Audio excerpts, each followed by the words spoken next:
periodical part of the hire purchase system as well as accounting entries in the books of hire purchaser as well as hire vendor.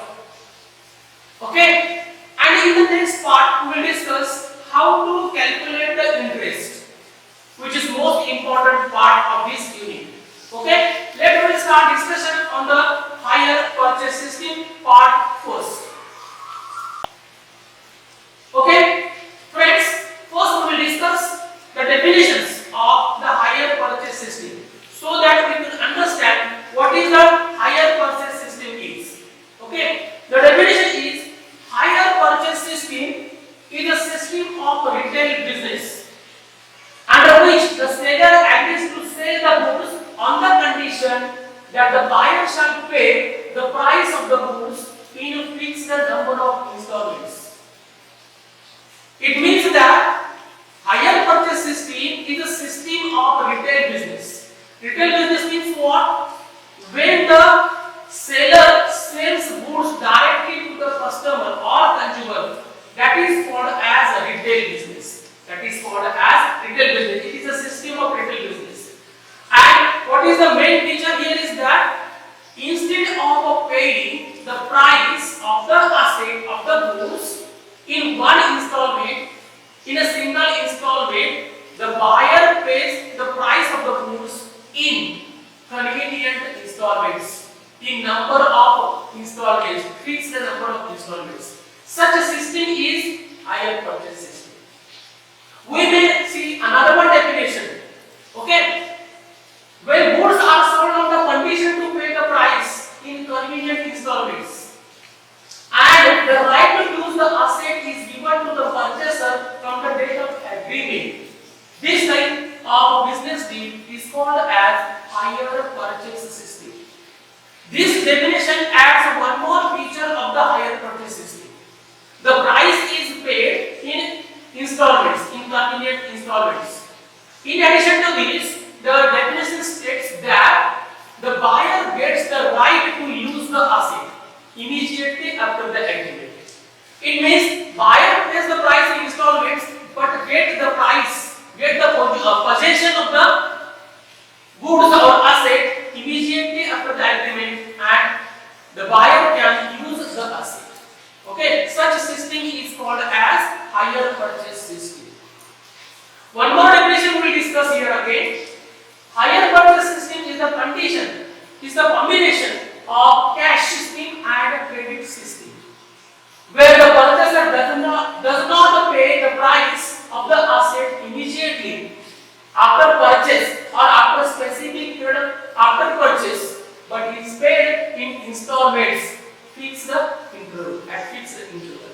It means this system is a combination of cash system. Cash system is what? When the price is paid immediately, full price is paid immediately. Okay, and credit system means when the price is paid, full price is paid after a specific period. But here in this hire purchase system, a combination is made. The price is not paid immediately, the price is not paid after a specific period, but it is paid in installments. This system of purchasing the goods or selling the goods is called as hire purchase system. Okay, from this definition we can understand what are the features of the hire purchase system. Let we will discuss what are the features of the hire purchase system. The first feature of the hire purchase system is after signing the agreement, part of the cash price is paid by the hire purchaser to the vendor, which is called as down payment. It means in hire purchase system there is an agreement between the hire purchaser and hire vendor. There is a contract. There is a specific contract between the purchaser and seller. Okay. When the agreement takes place, the buyer pays the first installment, some amount, that is called as down payment. Okay. So hire purchase system, this transaction starts with the agreement, and at the time of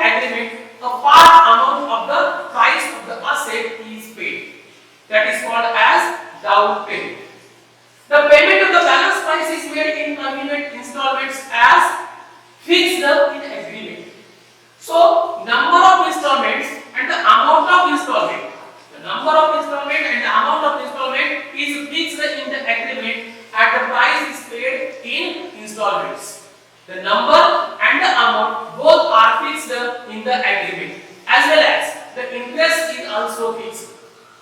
Interest is also fixed. Okay. These installments may be paid monthly, quarterly, half-yearly, or annually, yearly, or any other period of time. Just we have discussed the price is paid in convenient installments. Convenient means for every transaction the convenient may differ. The convenience may differ. Okay. So some buyer may pay monthly, some buyer may half yearly, some buyers may be yearly. So according to the condition, according to the situation, according to the agreements between the seller and buyer, the period of installment is fixed. It may be monthly, it may be quarterly, it may be half yearly, or it may be yearly, as per the convenience of both seller and buyer.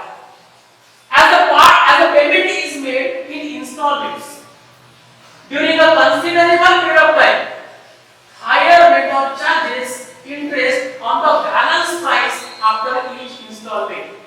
Thus, each installment consists price of the asset and interest. Just I mentioned that the higher purchaser, buyer, is paying the amount in installments, and he is taking a period of time for payment. He is taking period of time for payment. So obviously the seller will charge some interest. The interest is charged on the balance amount after each installment.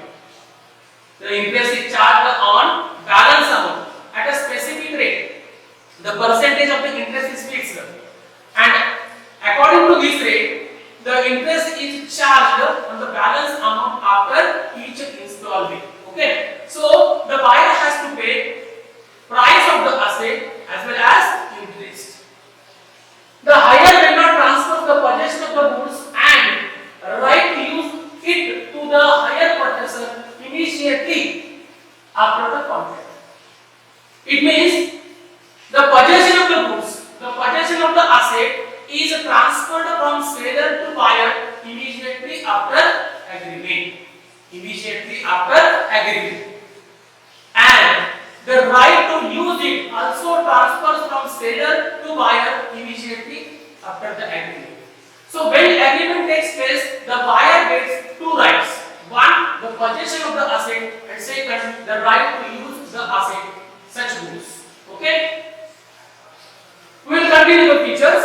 Next feature is the ownership of the goods passes to the higher purchaser only on payment of all installments. That is more important. The ownership, the property in goods, the property in assets, ownership in assets will be transferred from the seller to the buyer only after payment of a final installment, last installment. When all installments will be paid out, then only the ownership of the goods, the ownership of the asset is transferred from seller to the buyer. I repeat, after agreement, the buyer or purchaser gets the right of using the asset, gets the possession of the asset, but does not get the ownership. Ownership is transferred only after payment of final installment, last installment. When all installments will be paid out, then only the ownership will be transferred from seller to buyer. In the event of higher purchaser's failure to pay any subsequent installment, the higher vendor has right to forfeit the goods sold and seize the money already paid by the higher purchaser. If subsequent installment is not, subsequent installments are not paid by the purchaser or the buyer, it means the buyer failed to pay subsequent installments, then at such time the seller has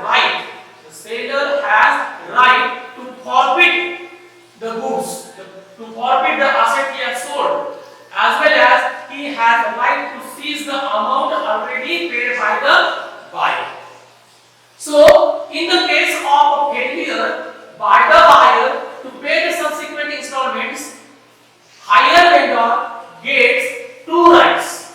One is he can forfeit forfeit. He can forfeit the asset. He can forfeit the goods he has sold. Okay. Forfeit means he takes back the charge of the asset. He takes back the asset. That is called as forfeiture of the goods. Okay. And then the second right, that he has a right to get, he has a right to seize. He has a right to seize the amount already paid by the customer, already paid by the buyer. Okay. So goods will be taken back, as well as the amount already paid by the buyer will be also forfeited, will be also seized. It means the buyer will definitely in loss in the failure of payment of subsequent installments. Okay. Next is the hire purchaser has the right to terminate the agreement at any time before the last installment is paid.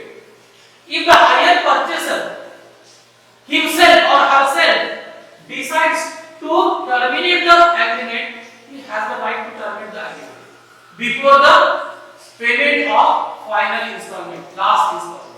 Okay. So the hire purchaser has the right to terminate the agreement at any point of time. At any point of time that he wants to terminate. The hire purchaser cannot pledge or sell the asset till the last installment is paid. As the ownership remains with the seller, the ownership is not transferred till the payment of last installment. So the hire purchaser has no right to pledge the asset or sell the asset because he is not owner of the asset. And the hire purchase system is regulated by the Hire Purchase Act 1972. There is a separate act to regulate, to govern such transactions, hire purchase transactions. That act is Hire Purchase Act 1972. All the transactions are governed by this act, by the provisions of the act. Let me have some discussion on the important terms, new terms. Okay. The first is hire purchaser. Who is the hire purchaser? What is the definition of hire purchaser? Hire purchaser is a buyer in the hire purchase system. The person who buys the goods is called as hire purchaser. Then hire vendor. The person who sells the goods is a hire bidder, or you may say seller. The person who buys the goods is hire purchaser, and the person who sells the goods is hire bidder. The amount which is paid immediately after the agreement, it is called as down payment. The amount which is paid immediately after the agreement is called as down payment. Cash price. It is the original price of the asset. It is the original price of the goods, which includes cost and profit. This is the basic price. The price will be paid by the buyer to the seller. Basic price, original price of the asset or the goods is called as cash price. Interest means the amount paid on the balance amount of cash price, as the payment is made after period. The buyer has taken some period to pay the installment. Okay, so the interest is charged. Interest means interest charged on balance amount of cash price. Hire purchase price. Hire purchase price means the price which includes cash price, original price plus interest. The interest and cash price collectively called as hire purchase price. It is the total amount payable by the hire purchaser to the vendor. It includes cash price as well as interest. So the basic formula will be hire purchase price is equal to cash price plus interest. This formula is very important because our total calculation of interest is based on this basic formula. Then we will come to the recording of transactions. First we will see how to record the transactions in the books of buyer, in the books of hire purchase. There are two methods. Of recording transactions in the books of hire purchase. The first is full cash price method. In this method, the buyer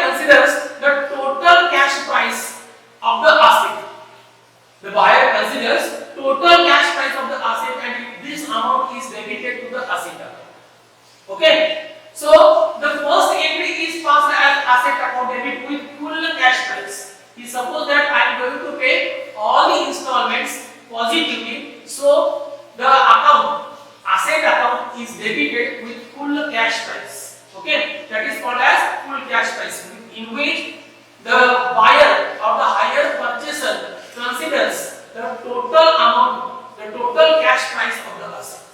Okay. And second is part cash price method. In this method, the amount of cash price in each installment is considered for debiting the asset. Instead of debiting total cash price, instead of considering the total cash price of the asset, the cash price in each installment is considered, and accordingly the entries are passed at the time of each installment to record the purchase of asset. That is called as part cash price method. Okay, I will repeat. In full cash price method, total cash price is considered, and in part cash price method, the cash price in each installment is considered. In full cash price method, only one entry is passed for purchase of asset, that is asset account debit to vendor account, higher vendor account. But in the case of part cash price method, the entry for purchase of asset, is passed at the time of each installment. Are you clear with this? Okay. Then we will go for the journal entries in the books of hire purchaser. There are three types of entries. You will say there are three types of entries. In the first part, the entries are to be passed. The entries which are to be passed at the time of agreement. The first entry is passed for debiting the asset, for purchasing the asset. That is asset account debit to higher vendor account. Asset account debit to higher vendor account. And the asset is purchased on installment basis. So higher asset account debit to higher vendor account. Only we have to take into consideration here is that the asset account is debited with full cash price if there is full cash price method. And this entry is passed with the amount of cash price in the installment, in the first installment, in the part cash price method. So if there is full cash price method, entry is to be passed with total cash price, and if there is part cash price method, then the entry should be passed with the amount, with the price, cash price in that installment. Okay, down payment is total cash price. Down payment is totally cash price. The second entry is passed to make the down payment, that is higher vendor account debit to bank. As the payment is made, higher vendor account debit to bank. Okay, so while preparing the first entry, you have to take into consideration which method is followed.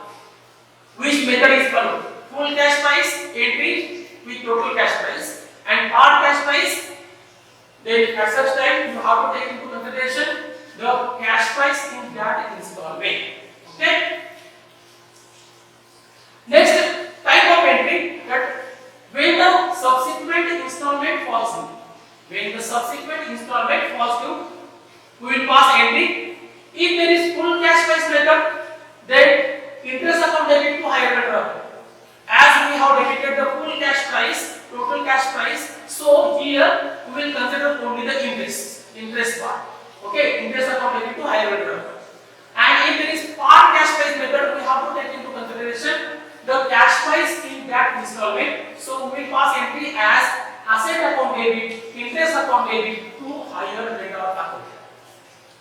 Asset account debit, part of the cash price in that installment, interest account debit to higher vendor account. And the second entry will be passed for the payment of installment, that is higher vendor account debit to bank account. These two entries are passed for each and every installment. These two entries are passed for every subsequent installments. Next, third part of the entries is the entries which are to be passed at the end of the year. The entries which which are to be passed at the end of the financial year. First, for charging depreciation, depreciation account debit to asset account. Simple entry that you know. And transfer the depreciation and interest to the profit and loss account. That is profit loss account debit to interest account to depreciation account. Here we have to take into consideration only that even though you are following part cash price method or full cash price method, okay, in both the cases, the depreciation is calculated on total cash price. I repeat, depreciation is calculated on total cash price, even though part cash price method is applied. Okay, these two entries are passed for every financial year. These two entries are passed for every financial year. Okay. Then we will come to the next part, second part, that journal entries in the books of higher vendor. Journal entries in the books of higher vendor. Here, the full cash price or part cash price method, these methods are not applied. The higher vendor always pass the entries with full cash price.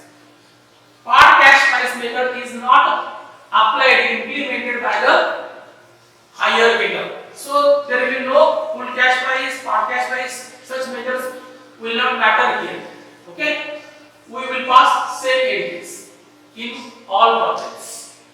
The first entry on signing of the agreement, that is higher purchase account debit to sales account, always with full cash price. Okay, and the next entry for receipt of down payment, that is bank account debit to higher purchaser account. These two entries are passed at the time of agreement. Then next entries, when the subsequent installment falls due, higher purchaser account debit to interest account, the interest portion in that installment, and for recording the installment received, bank account debit to higher purchaser account. Okay, these two entries for interest due and installment received, these two entries are passed for each and every installment. For each and every installment. Okay, and then last, the entry to be passed at the end of the year is to transfer the interest to the profit loss.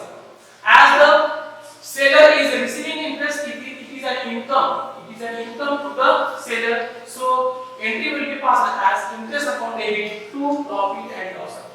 And this entry will be passed for each and every financial year. At the end of each and every financial year. Are you clear with this? Okay. We will turn to the next part. Now we will see if the higher purchaser failed to pay subsequent installments, how to pass the journal entries, how to make the entries in the books of higher purchaser as well as higher vendor. In the case of default, we have seen that the seller has a right to forfeit the asset as well as to seize the amount already paid by the higher purchaser. So in the case of default and repossession of the asset, how entries will be passed we will discuss here. First we will see entries in the books of higher purchaser. Okay. It is to be noted that the entries up to the date of default, are passed as usual. That we have seen earlier. Okay. The entries up to the date of default are passed as usual. That we have discussed. On the date of default, we have to pass two entries. On the date of default, we have to pass only two entries. That is, we have to close the asset account. Okay. And also we have to close the vendor account. Both accounts should be closed. First, we will close the vendor account and we will transfer the balance of vendor account to the asset account. By passing entry vendor account debit to asset account. Close the vendor account and transfer the balance on vendor account to the asset account. Vendor account debit to asset account. And close the asset account and the balance should be transferred to the profit and loss account because it is total loss. As the goods are repurchased and the amount already paid by the higher purchaser is totally seized. So it is a totally loss, definitely loss. This loss is transferred to the profit and loss account. So entry will be passed as asset account debit to profit and loss account. So two steps: close vendor account, calculate the balance, transfer it to the asset account, close asset account, calculate the balance. This is loss, it should be transferred to the profit and loss account. Next, in the books of higher vendor, as we said, the entries till the date of default are passed as usual. Entries till the date of default are passed as usual. On the date of default or repossession of the asset, the entry will be passed as goods repossessed account debit to higher purchase account. A separate account is opened for goods repossession, so entry will be passed as goods repossessed account debit to higher purchase account. If any expenditure is incurred by the higher vendor for repairs of the repossessed goods, repossessed asset, if any expenditure is incurred for repairs, then only this entry will be passed as goods repossessed account debit to bank account for expenditure incurred on repairs. Then the higher purchaser will sell out the goods. Entry is simple: bank account debit to goods repossessed account. The goods repossessed will be resold. Okay, resold by the higher vendor. Entry: bank account debit to goods repossessed account. And finally, the profit or loss on goods repossession will be transferred to the profit and loss account. Definitely there will be profit because the goods are repossessed. The amount already paid is seized, forfeited, so there will be definitely profit. This profit will be transferred to the profit and loss account, that is passing entry goods repossessed account debit to profit and loss account.